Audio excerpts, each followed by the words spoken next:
భరణి గారి కోసమైతే రీతుని బలి చేశారు. ఒకప్పుడు శ్రీజాను కూడా ఆ విధంగానే బలి చేశారు.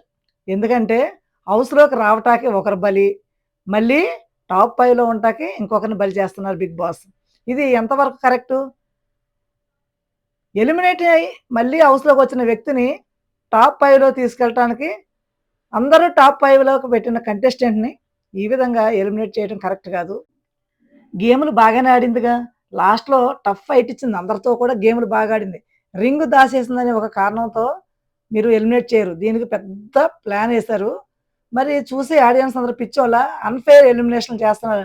మీకు నచ్చినోళ్ళు రావటానికి ఒక విధంగా చేస్తారు. అలాగే మీకు నచ్చిన వాళ్ళు టాప్ 5లో ఉండాలంటే ఈ విధంగా బిహేవ్ చేశారు.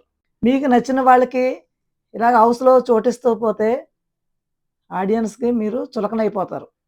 అక్కడ పవన్‌ని ఒంటరి చేసి పవన్ కూడా పంపించేద్దామని చూస్తున్నారా? హౌస్‌లో పవన్‌కి ఎవ్వరూ సపోర్ట్ లేరు.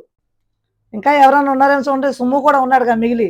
సుమ్మును కూడా టాప్ 5లో తెచ్చేసుకొని డమాన్ని, అలాగే సంజన గారిని కూడా బయటకి పంపించేసి హ్యాపీగా ఎంజాయ్ చేయండి.